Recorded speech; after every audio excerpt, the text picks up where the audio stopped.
Tú estás por escuchar este podcast. Mientras tanto, tu competencia ya está tomando decisiones con inteligencia artificial, ejecutándolas en la nube y blindándolas con ciberseguridad.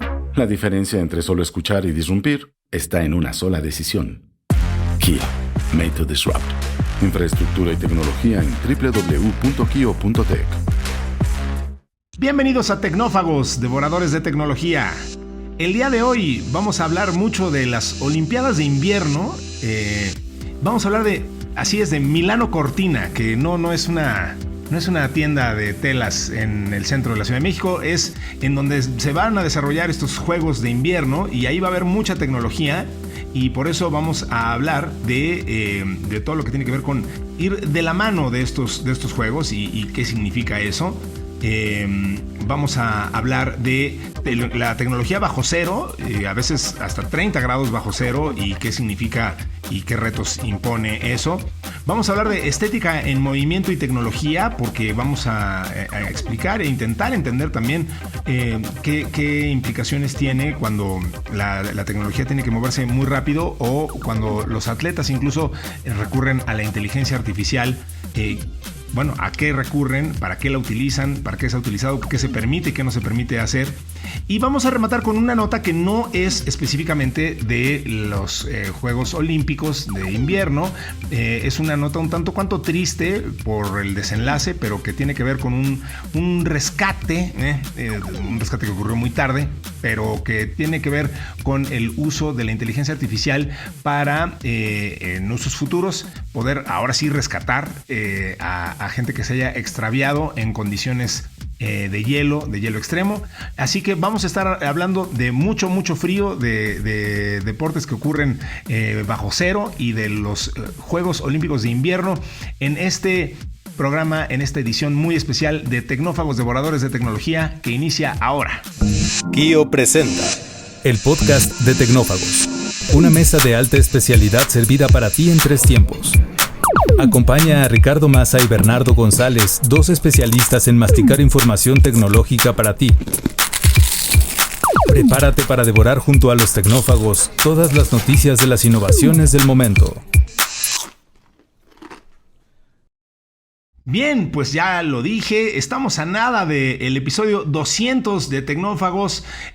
No se pierdan para nada la siguiente emisión porque vamos a tener un programa muy especial.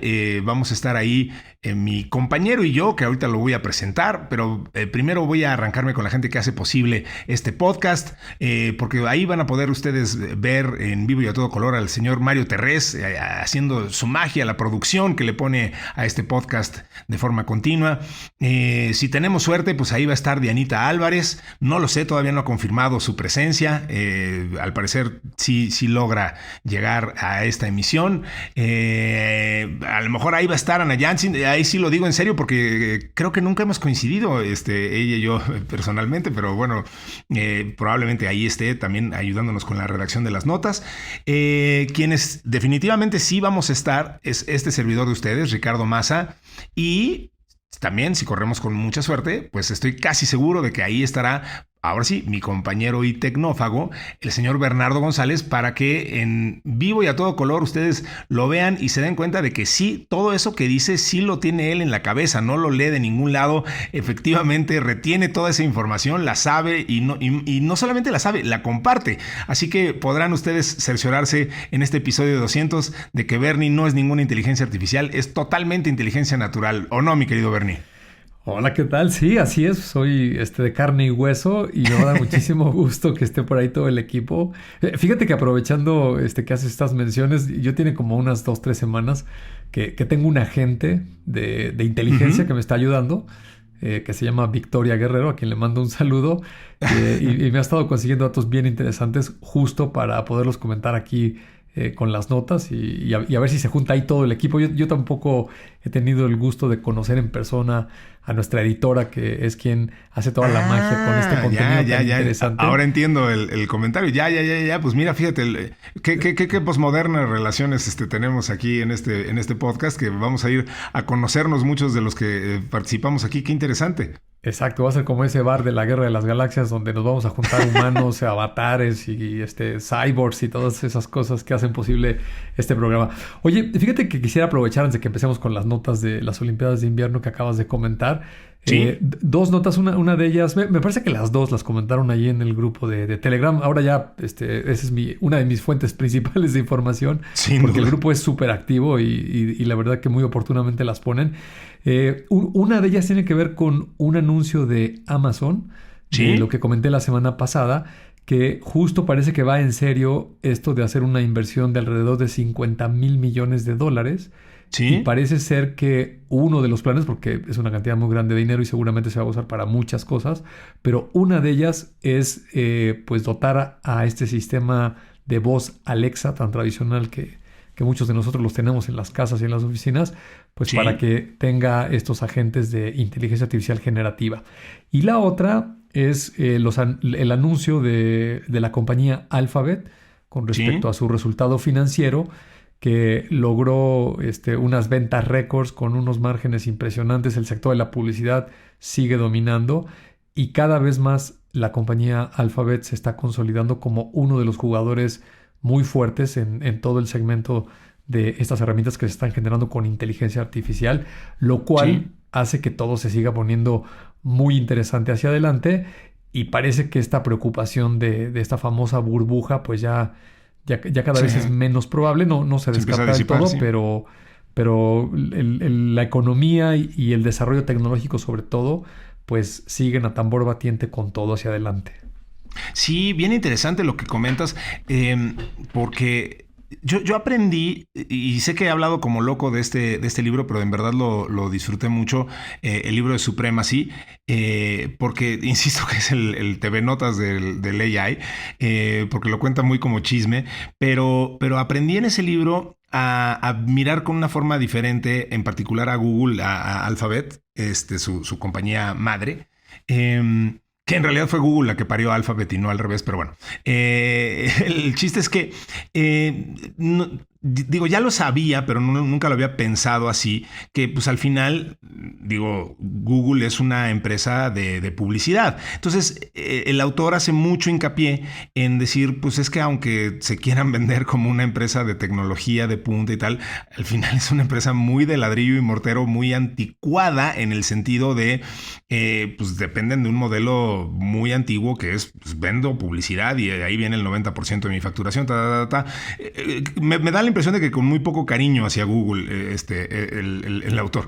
Pero a lo que voy es que sí es bien interesante entenderlo así, porque todo lo que han hecho con Gemini y este gran esfuerzo que hicieron por poner a Gemini a tope y competir con ChatGPT, que les estaba, en particular con ChatGPT, que les estaba comiendo el mandado, y que incluso pues, pensaríamos que en algunos casos ya los rebasaron, pues, y ahora Gemini volvió a tomar Google, digamos, volvió a tomar la delantera.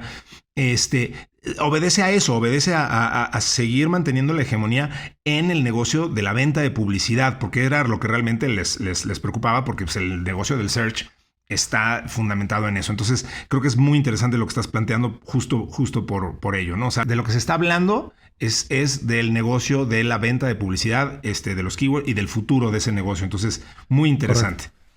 Así Bien, lo mencionaste, por supuesto ya, pero no está de más invitar a la gente que nos escucha a que se incluyan en ese grupo de Telegram que mencionaste.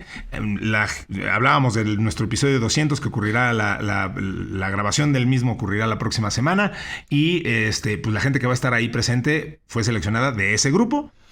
Ustedes de todas formas se pueden sumar a ese grupo de Telegram, ahí hay un montonal de gente intercambiando información. También los invitamos a que entren en contacto con nosotros, pues si quieren hacerlo por correo electrónico, háganlo en tecnófagos@kio.tech. Si quieren, si nos están escuchando en Spotify, pues ranquéennos y activen las notificaciones, así no se pierden ningún episodio. Y me parece que es todo de momento. Entonces, si quieres, pues vamos a entrar a estas gélidas noticias que tenemos el día de hoy, mi querido Bernie. Claro que sí, vamos con la información. Bueno, pues decíamos, pues vamos a platicar de los Juegos Olímpicos de Invierno, Bernie, un hito, un acontecimiento que yo disfruto mucho. La verdad es que no me los pierdo. No le entiendo a la mayoría de las disciplinas. Nunca le he entendido, sobre todo a ese, no me acuerdo si es bueno, es una disciplina estilo decatlón, pero que no son 10 disciplinas, pero que hay uno que es que tienes que primero esquiar y luego disparar un rifle. Nunca he entendido cuál es la relación entre una y la otra. Cross algo, ¿no? Cross country, no sé cómo le llaman. Nunca he sabido cómo llegamos a eso, así de, oye, ¿qué más mezclamos? Pues bueno, mira, ponte a caminar de nieve y luego dispara un rifle porque pues, a lo mejor es útil en algún momento de la vida. Sí, lo que pasa es que en México y en muchas partes de Latinoamérica, pues los deportes invernales pues no existen del todo. Entonces, claro, no hay ni cultura ni referencias de nada. Y seguramente la gente que vive en los lugares invernales, tanto muy al norte, muy al sur de este planeta, les debe hacer mucho más sentido. Desde niños los llevan a esquiar a la montaña y son paseos y vacaciones y todas esas cuestiones. Y debe haber una gran cantidad de variantes alrededor de todas esas actividades. Ya no digamos deportes, actividades, que aquí cuando los vemos en la televisión, pues cuesta mucho trabajo entenderle. Sí, pero bueno, pues el chiste es que van a ocurrir estos Juegos Olímpicos de Invierno en Milano Cortina 2026.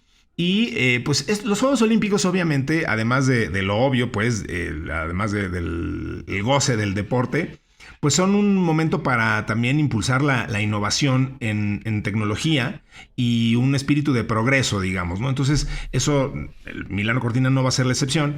Recordando un poco, hablemos de Olympic Broadcasting Services, la OBS, que pues, ha adoptado la innovación con un propósito, que es contar la historia de los mejores atletas del mundo de forma atractiva, cautivadora e inmersiva. Cada edición de los Juegos, pues, ha tenido hitos tecnológicos. Aquí hay una nota que me llamó la atención. Atenas 2004 introdujo la primera transmisión en vivo y los primeros servicios móviles. O sea, no, vaya, parecieran no tan lejanos, pero fíjate, apenas, o sea, 2024, o sea, apenas hace 22 años estábamos hablando de los primeros servicios móviles en unos Juegos Olímpicos. Pekín 2008, que también fueron Juegos de verano, fue calificado como los primeros Juegos totalmente digitales. Vancouver 2010, que fueron Juegos de invierno, vio la llegada de las redes sociales. Tokio 2020 se produjo en Ultra HD, en HDR nativo, y aprovechó la infraestructura en la nube para permitir la producción remota a gran escala. Y en París 2024, la narración fue impulsada por inteligencia artificial y operaciones remotas. Y ahora, entre las características planeadas para Milano Cortina 2026, se encuentra el uso extendido de la inteligencia artificial para mejorar la cobertura en vivo y la narración.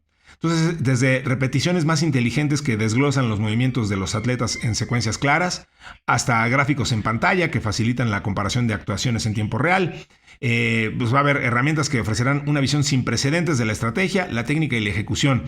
En curling, es un deporte fantástico, si ustedes no lo han seguido, se han perdido de una gran cosa, que es deporte donde avientan una piedrita muy pesada y luego dos compañeros van ahí barriendo a toda velocidad y con mucha intensidad. Es muy, muy divertido. La IA va a rastrear la trayectoria de las rocas con precisión, ayudando a los espectadores a comprender las tácticas en juego como nunca antes. El aumento de la cobertura con drones también va a aportar nuevas perspectivas dinámicas a muchos eventos, mientras que las cámaras cinematográficas van a ayudar a transmitir la emoción y el dramatismo de los momentos clave. El director ejecutivo de OBS, un señor de nombre Giannis Exarchos, declaró: para Milano Cortina no nos centramos en una sola innovación, sino en la capacidad de integrar y escalar múltiples tecnologías nuevas a nivel olímpico. Este enfoque nos permitirá, Bernie, ofrecer la transmisión más inmersiva y dinámica hasta la fecha. Así es, fíjate que mucha nostalgia en todo esto que comentas, porque yo personalmente me metí a trabajar a una empresa de medios, una empresa muy grande y muy famosa en México. Correcto. Sobre todo en esa época, en la primera década del año 2000. Sí. Y justo recuerdo todos estos eventos que acabas de reseñar, porque prácticamente cada 2 años teníamos que trabajar de manera directa y en conjunto con la televisión. En realidad, la mayor parte del despliegue era por la televisión. La cobertura la cobertura de estos eventos, ¿no? Mundiales de fútbol, olimpiadas y olimpiadas de invierno, ¿no? Uh-huh. Entonces, recuerdo perfectamente cómo iba avanzando la tecnología y cómo las producciones nos pedían que les ayudáramos pues con páginas web primero, después con páginas móviles, después con una aplicación, transmisiones Claro. en vivo por streaming, videos bajo demanda y en fin, toda una evolución que pues tuve la suerte de vivirla muy de cerca. El famoso OBS, un par de viajes ahí para ver la logística y cómo es que se Qué distribuye. cool. Porque los comités olímpicos al menos, ellos son los que organizan la transmisión y luego la redistribuyen a las televisoras alrededor del mundo, ¿no? Ahora seguramente Ok. hacen lo mismo con las plataformas digitales. Pero bueno, entrando un poquito a lo que es la tecnología de la nota, lo que mencionas, pues ha habido una innovación tremenda en todo lo que al ser humano le gusta alrededor del deporte, ¿no? Somos muy, muy activos los seres humanos. Nos gusta la cuestión de la competitividad, saber quién es el mejor para hacer algo en el mundo y seguirlo en esas competencias, sobre todo cuando son en vivo. Es muy interesante cualquiera que sea el deporte del que estemos hablando, ¿no? Tal vez el fútbol es el más difundido a lo largo de todo el planeta, pero las Olimpiadas también tienen sus especialidades muy interesantes, ¿no? Ahora hay análisis biomecánicos en 3D, por ejemplo, eso que mencionabas de estas cámaras de alta velocidad y que muchas de ellas se transmiten en digital, con múltiples ángulos y muchísima información del atleta, de cómo se estaba desempeñando, la zancada, la velocidad, los giros que da, etcétera, ¿no? Por supuesto que hay otros sistemas. Hay uno muy interesante de la compañía Intel en conjunto con Alibaba, esta empresa de China, que hace resúmenes automáticos de los highlights. También es algo que ya tiene bastantes años en la industria. Y también hay cuestiones respecto al lugar físicamente a donde se llevan. Por ejemplo, seguridad inteligente con todas estas cámaras que ahora pueden procesar video de una manera con muchísimo detalle. Pueden detectar si hay una pelea entre personas o si hubiera un riesgo de fuego o cualquier cosa que pudiera poner en peligro las instalaciones de donde se están llevando a cabo las competiciones, ¿no?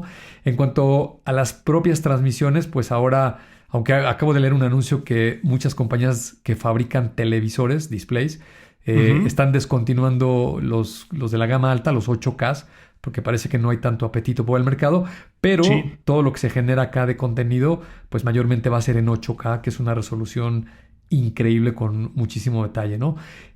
Particularmente en Milano, por ser un deporte invernal, que evidentemente tiene que estar en una montaña, por lo general están alejados de las ciudades o las grandes urbes, pues se va a tener que utilizar mucha conectividad con redes 5G, con muchísimo equipo portátil, ¿no?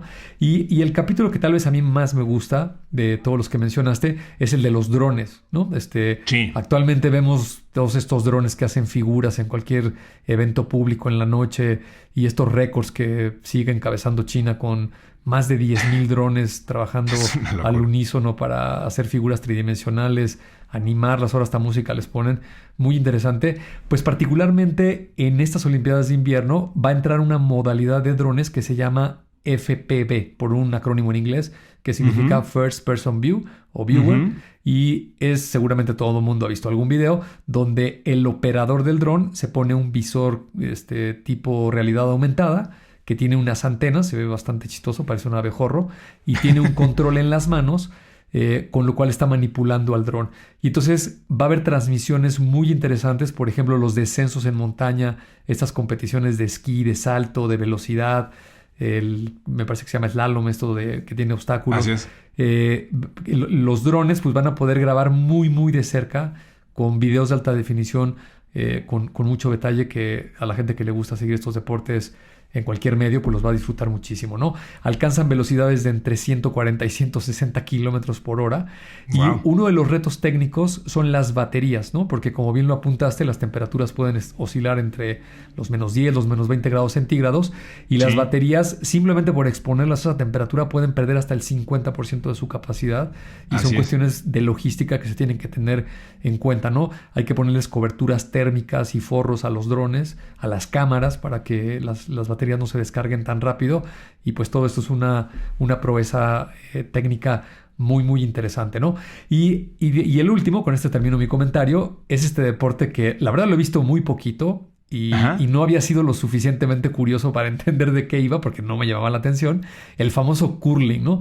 Para quien no tenga la menor idea de qué estoy hablando como yo, son una especie de medias pelotas, que en realidad es una roca que está hecha de granito.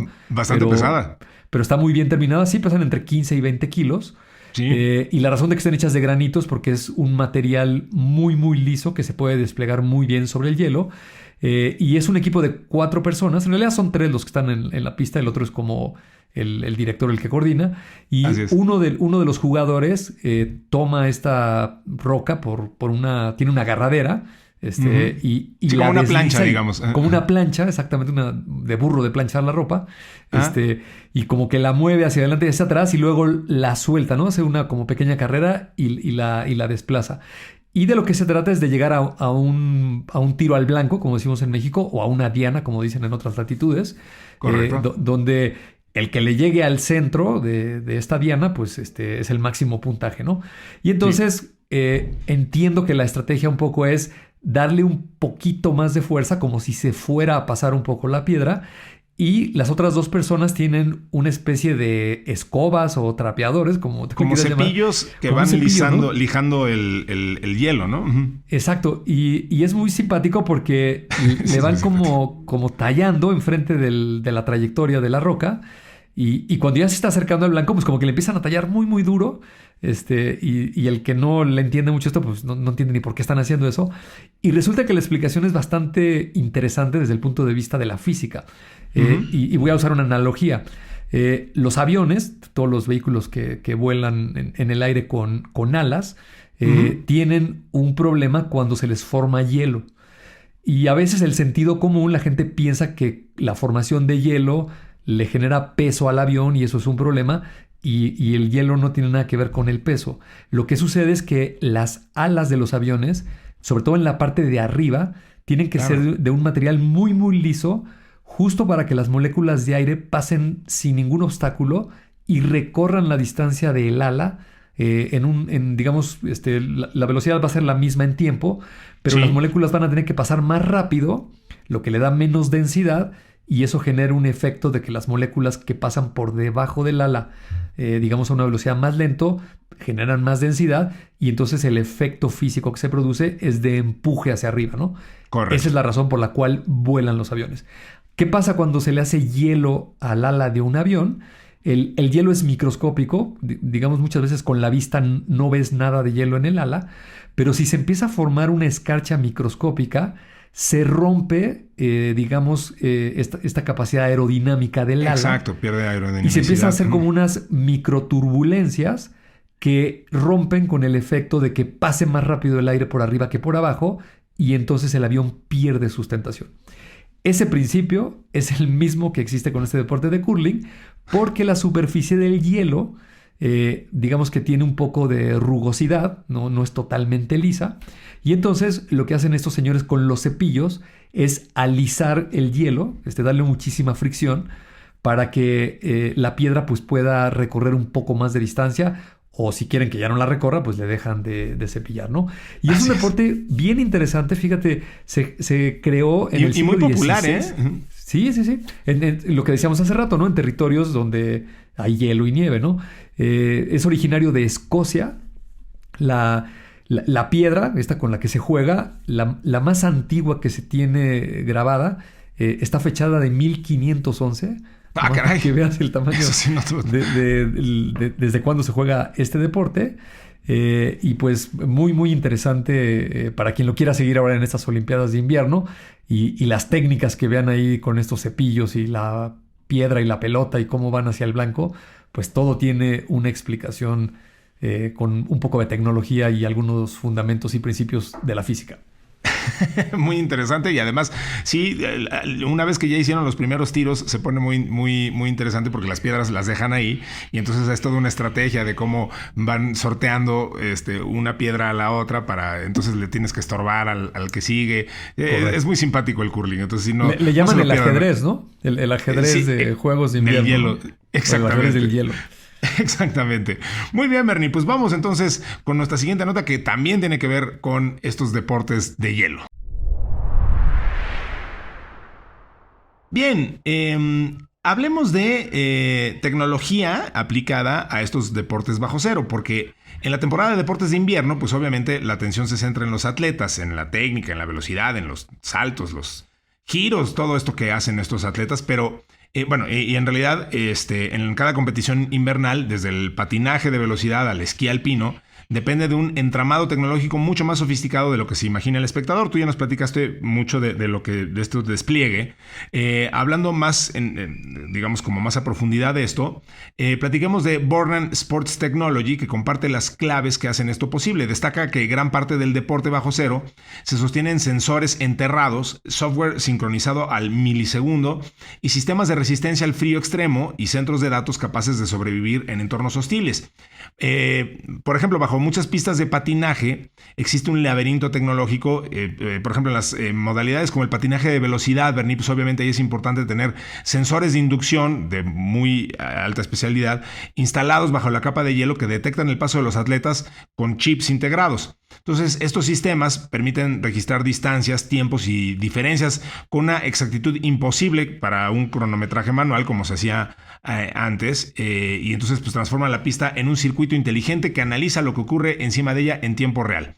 Esto se combina con cámaras ultra rápidas como la que nos platicabas, que capturan cientos de imágenes por segundo, y barreras fotoeléctricas que determinan exactamente cuándo un patinador cruza un punto crítico del recorrido. Y bueno, a ver, ya lo repasamos, pero nada más para estar ciertos en esto, las temperaturas que pueden descender por debajo de los 30 grados centígrados, pues ahí a esos fríos extremos, pues los cables se contraen, los metales se vuelven frágiles, las baterías pierden capacidad, o sea, el frío es un enemigo natural de la tecnología.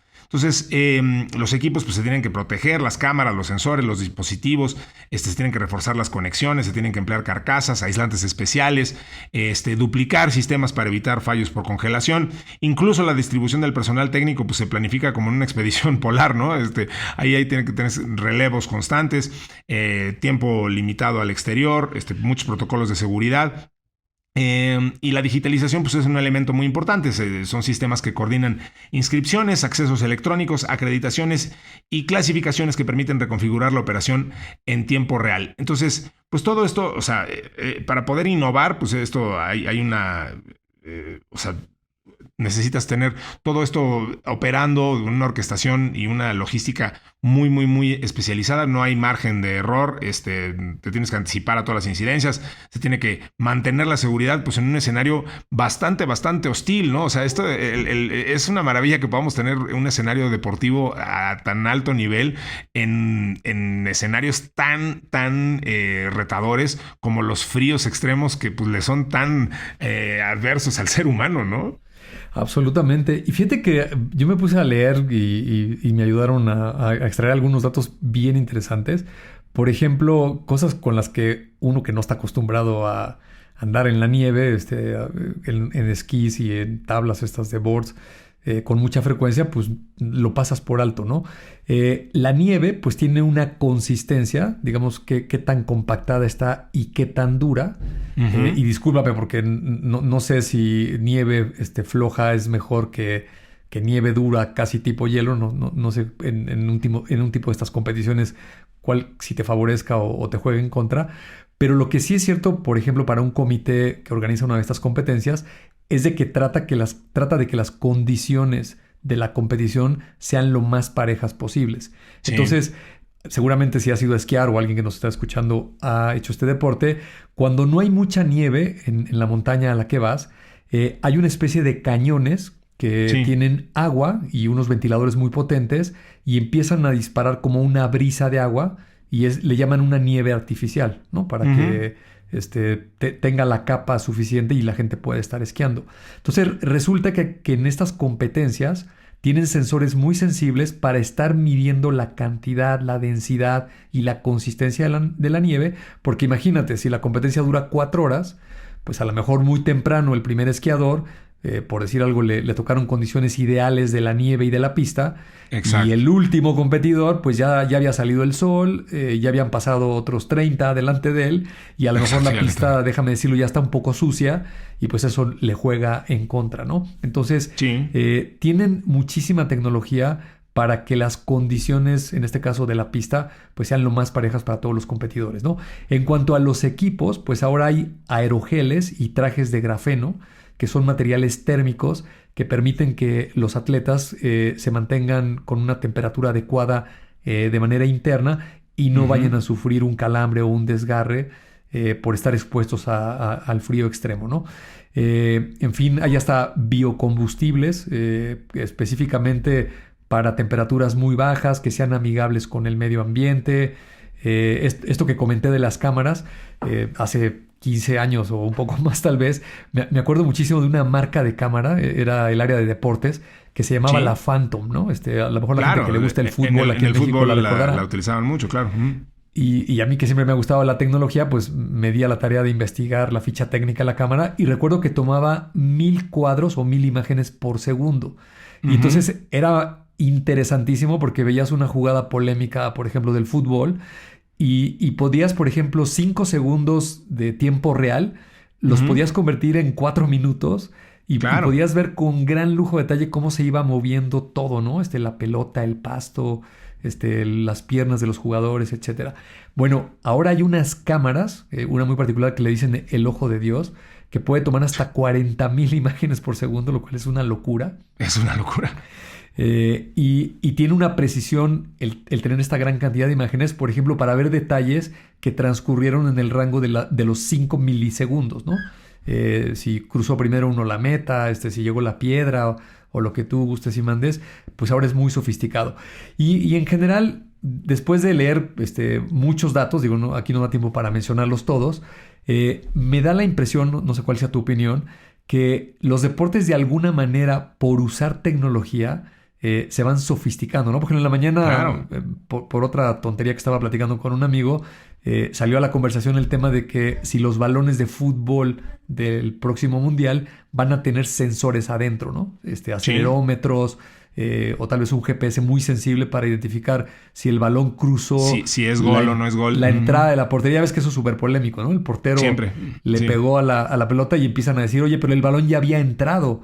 Pero pues como está en el aire, pues es muy difícil de distinguirlo, ¿no? Entonces, a mí me da la impresión de que los deportes se van volviendo un poco como la Fórmula 1, ¿no? La gente que sigue este deporte de automovilismo, pues el componente de la tecnología pesa muchísimo, ¿no? Sigue siendo el factor determinante el piloto, el factor humano, pero la tecnología puede hacer toda la diferencia en una carrera. Y lo ves con las estrategias, ¿no? Estos señores que están ahí enfrente de los pits, pues tienen computadoras, sistemas, el coche no sé cuántos miles de sensores tiene, y guardando las debidas proporciones, pues vamos viendo aquí cómo este tipo de deportes se van tecnificando y se van sofisticando.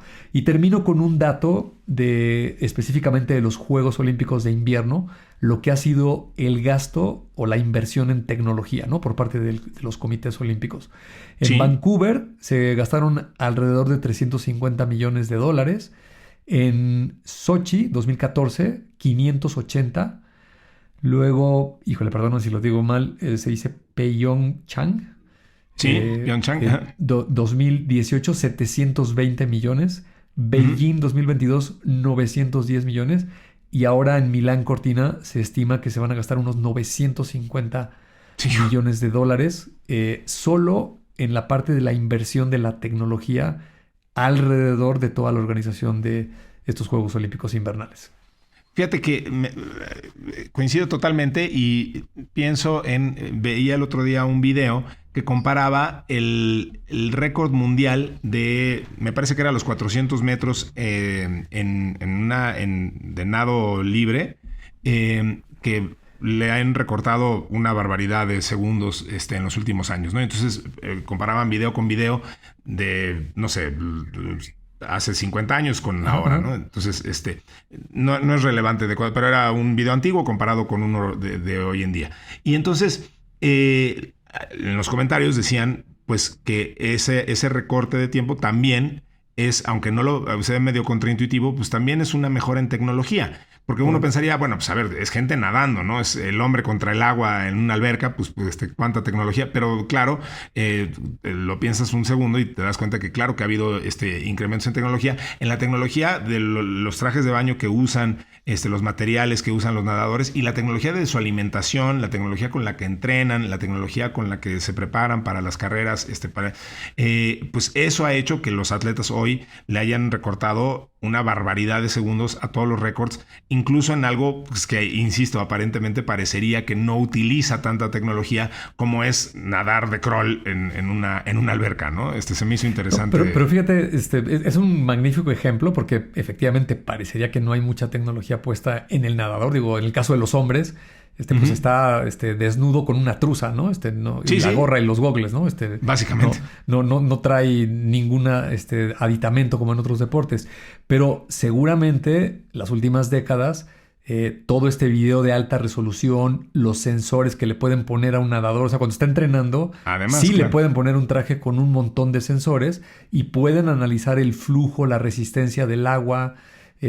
Si saca más el brazo, lo saca menos. Exacto, cómo gira la cabeza, sí, cómo mueve la cadera, qué tan fuerte o larga debe dar la patada. O sea, todos esos pequeños detalles que parecieran insignificantes a simple vista, pues cuando los juntas, resulta que le puedes sacar tal vez al principio una décima de segundo, luego una centésima y luego ya le empiezas a ganar segundos. Y claro, cuando ves un video de hace 50 años contra uno nuevo, uno actual, vigente, pues resulta que ya la diferencia de un nadador actual contra el de aquella época, pues ya le sacaba 5 o 6 segundos, no sé, en los 100 metros. La diferencia del récord era de 20 segundos, dámela por buena, pero ya le hemos ganado los humanos, digamos. Yo ciertamente no mucho, pero le hemos ganado, haz de cuenta, como 20 segundos al récord mundial, ¿no? Dices, sí, es una barbaridad. Entonces, sí, claro, y eso también es un avance tecnológico.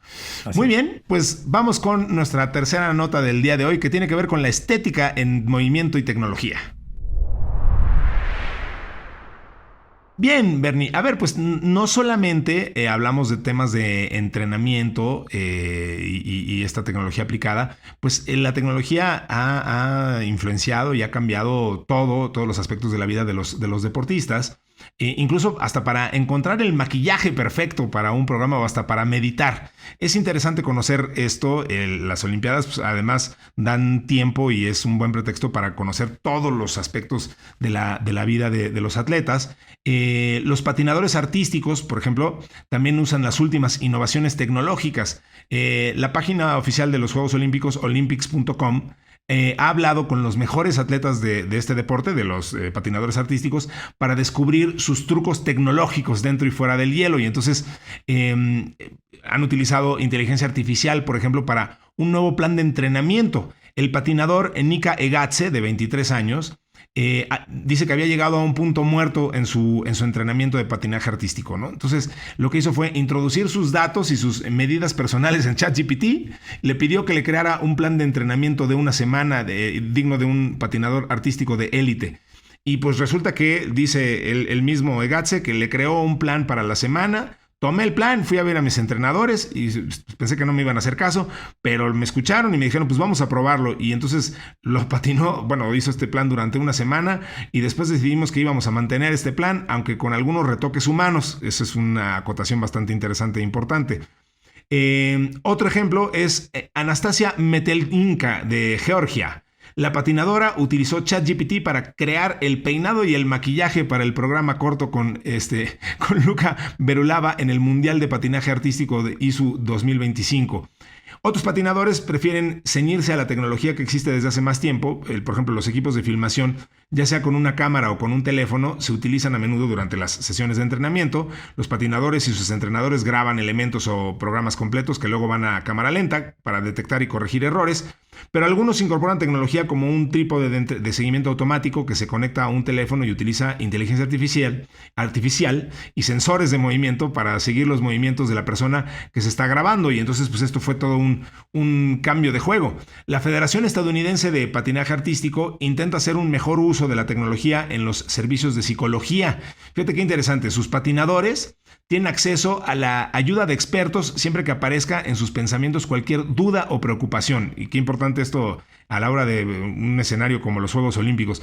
También puede recurrir a la meditación. Los patinadores olímpicos y paralímpicos estadounidenses reciben una suscripción gratuita a una aplicación de meditación que los motiva a alcanzar los 12 minutos de meditación diarios que son recomendados. Entonces, aunque la tecnología está adquiriendo un papel cada vez más importante en el mundo del patinaje artístico, pues hay un puñado de patinadores que todavía se muestran reticentes a confiar demasiado en las últimas innovaciones, pero pues aquí se está demostrando, Bernie, que sí rinde frutos el confiar, cuando menos, como dijo por ahí este patinador muy joven, hacerlo con un componente humano, pero sí que da resultados utilizar y acudir a la tecnología.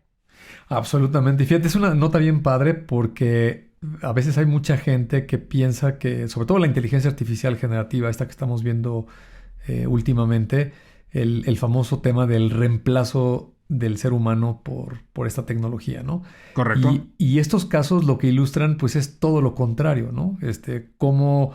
déjame decir, una profesión, un oficio, tus amigos son deportistas de los que estás citando, pero si usas correctamente las herramientas, pues no hacen otra cosa más que potenciar las habilidades que en el caso de un deportista pues son muy muy importantes, ¿no? Tanto las habilidades físicas como la cuestión emocional que juega un papel fundamental, sobre todo en una competición. Yo también tengo aquí un par de casos bien interesantes. No son ejemplos relacionados directamente con Juegos Olímpicos Invernales, pero me parece que son bastante representativos de este concepto, ¿no? Por ejemplo, John Heijmans, un atleta de Bélgica, se quería clasificarse para las Olimpiadas de París 2024 y utilizó precisamente ChatGPT.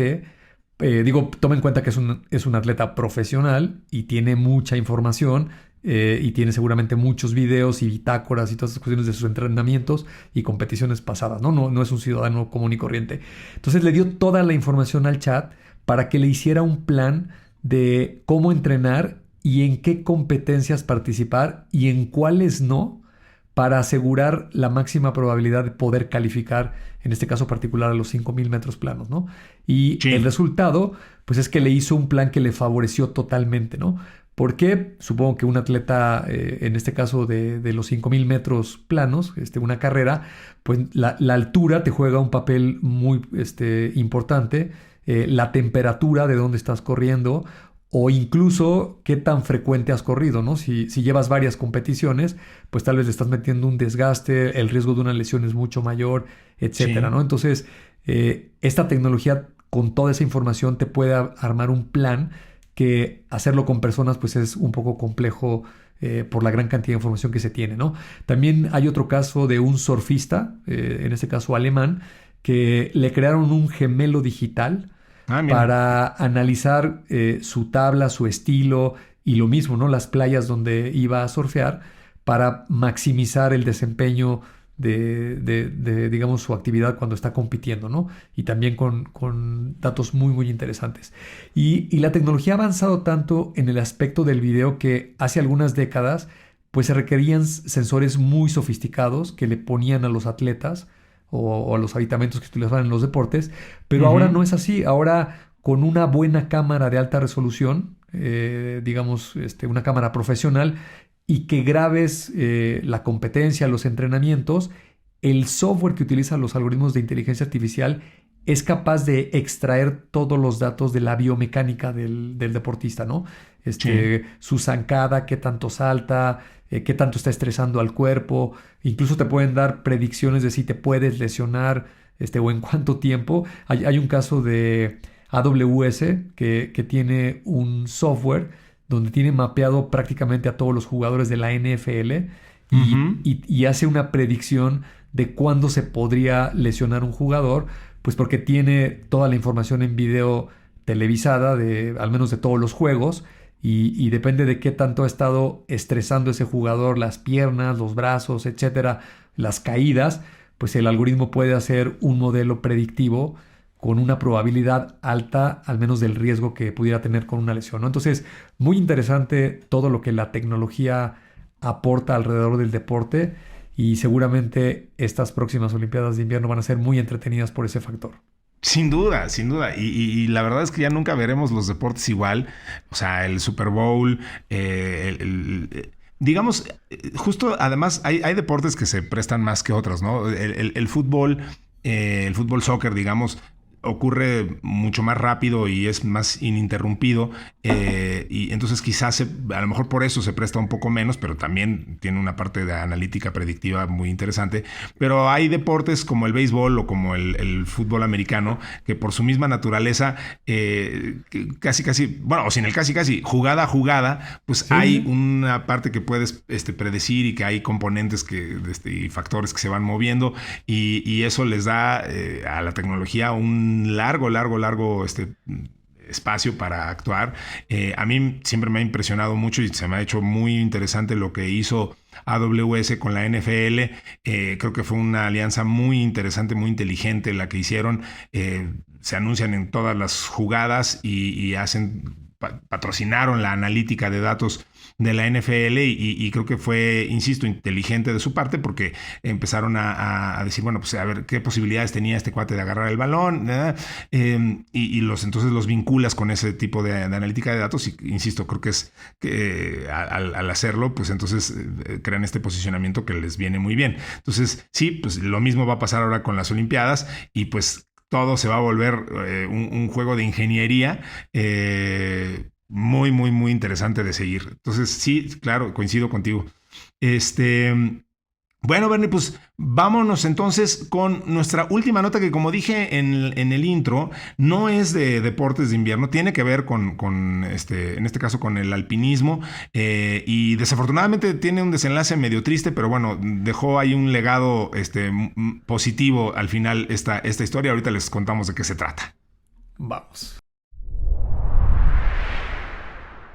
Bueno, la historia la nombraron Pese a todo, ayúdame a volver, porque ya sabemos que Ana Jansen tiene un poco de humor negro. Y es que, a ver, en una carrera contra el deterioro de las condiciones meteorológicas, esta historia ocurre con un equipo de socorristas alpinos en la región de Piemont, en Italia.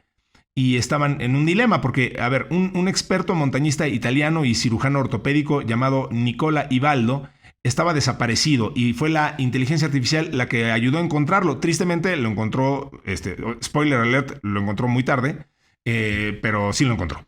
Ivaldo había salido solo un domingo en septiembre de 2024, también quien lo manda.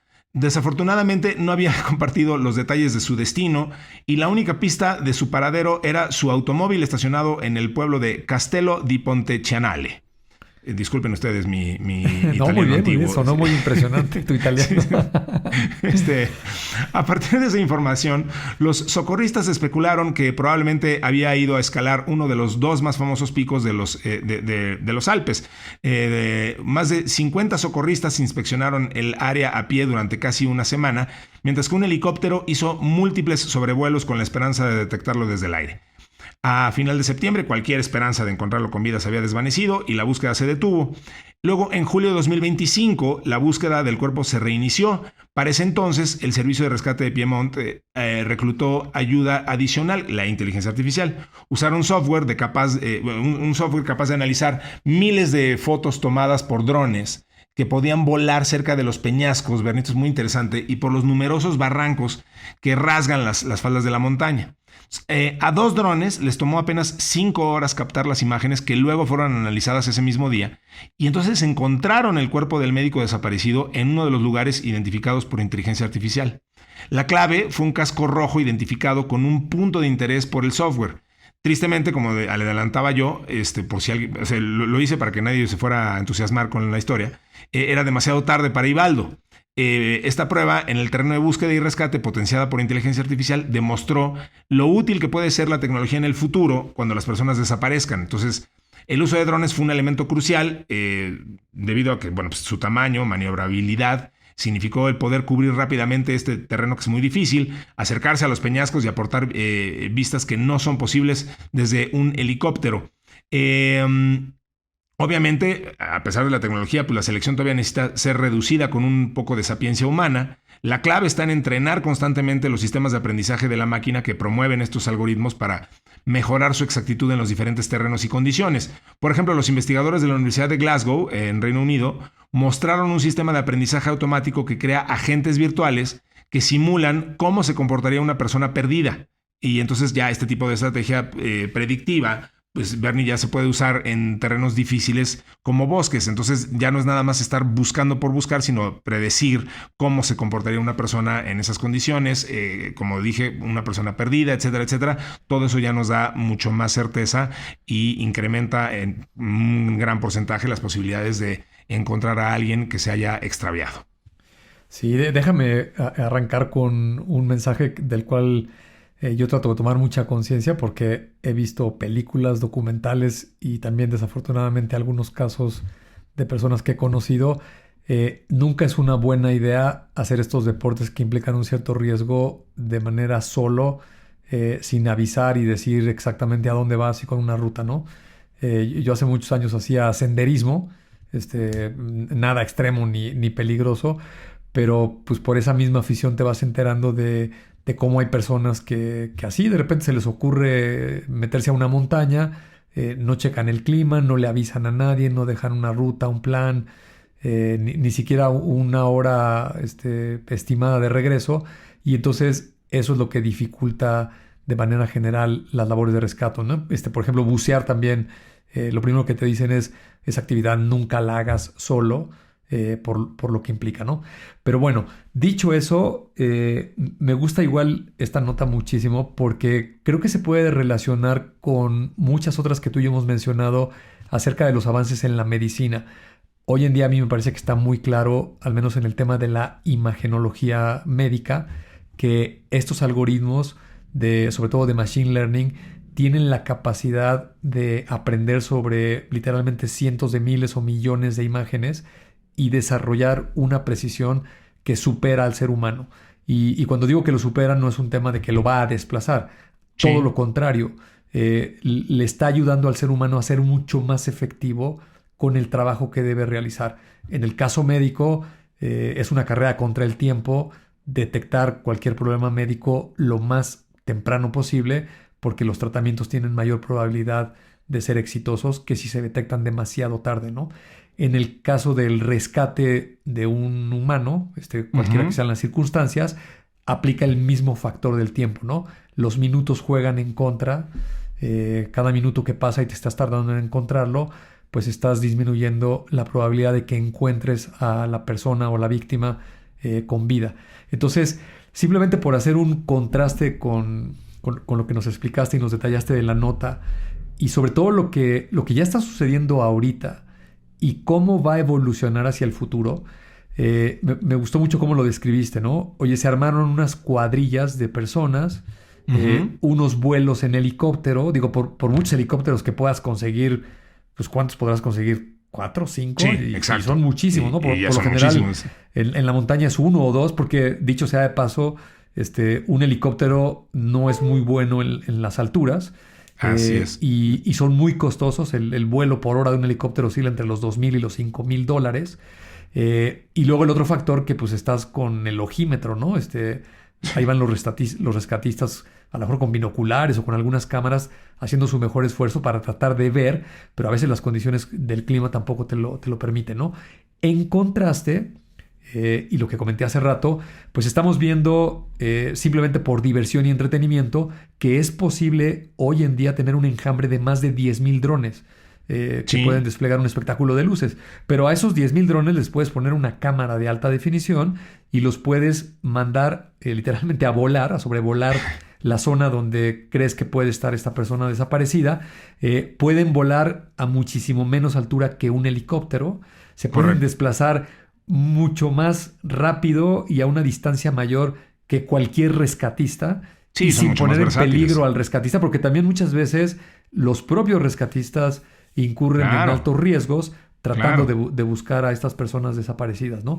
Entonces, imagínate, no es nada descabellado que en algunos años estos cuerpos alpinos tengan estos racks llenos de drones, a lo mejor pon tú que no 10,000, pero a lo mejor tienen unos 100 drones y los pueden, con ayuda de estos agentes que nos comentaste, que pueden trazar más o menos las rutas más probables de por dónde se pudo haber ido. Se pueden conectar a sistemas del clima para ver en qué momento están las mejores condiciones para poder sacar fotografías y videos, y en unas cuantas horas te peinan un gran perímetro del área donde lo estás buscando, regresan con las imágenes, las procesas en otro par de horas y puedes tener mucho mayor probabilidad a un menor costo de encontrar a la persona extraviada, y ojalá la mayoría de las veces la puedas encontrar con vida. Claro. y no tenga un desenlace triste como el de esta nota, ¿no? Sí, como el de nuestro amigo Nicola Ibaldo, pero como digo, pues no, al menos su legado va a ser interesante porque, como dices, pues esto deja la esperanza de que pues se pueda encontrar a otras personas. Y pues bueno, sobre todo no ande usted en caminos tan pericolosos como los que andaba nuestro estimado amigo. Bernie, se nos acabó el tiempo, pero le quiero recordar una vez más a la gente que la siguiente emisión la haremos pues no sé si decir en vivo y en directo, porque bueno, sí estaremos en vivo, pero no estaremos en directo. Estaremos ahí con gente real, tangible, humana. No estaremos con AIs, sino con gente de carne y hueso. Nos va a dar muchísimo gusto poder saludar de mano, de abrazo a muchas de las personas con las que hemos interactuado en el grupo de Telegram, y todo eso para celebrar el episodio 200 de Tecnófagos, este podcast que hacemos con muchísimo cariño, y pues eso ocurrirá la siguiente semana, y pues estamos muy emocionados de que así sea. Así, yo estoy la verdad muy emocionado, de verdad ya quiero que sea el día de la grabación, porque quiero conocer en persona a varios de estos ganadores que participaron allí en la encuesta que pusimos en el grupo de Tecnófagos en Telegram. Sé que al menos uno por ahí, o tal vez dos, no van a poder estar físicamente porque viven en tierras muy lejanas, pero créeme que tengo muchísimo entusiasmo y alegría de conocernos, de vernos las caras, y sobre todo de platicar, ¿no? Va a ser un episodio bien interesante, a ver qué nos tiene reservada la producción, por supuesto, porque los protagonistas son la audiencia, quien nos escucha, y estará representada por estas 10 personas, estos 10 tecnofans, que podemos tener la oportunidad de convivir ahí con ellos, todo el equipo de producción y por supuesto tú y yo. Así es de que encantado y entusiasmado para el próximo episodio 200 de Tecnófagos. Así es, pues mientras tanto, yo como siempre le agradezco muchísimo a Mario Terrés en la edición, a Nayansin Romero en la redacción, a Diana Álvarez en la producción, y a ti desde luego, Bernie, que hayas estado aquí una vez más, Bernardo González en los micrófonos y en el conocimiento aquí en Tecnófagos. Nos veremos entonces en esta siguiente emisión, que será la 200 de Tecnófagos.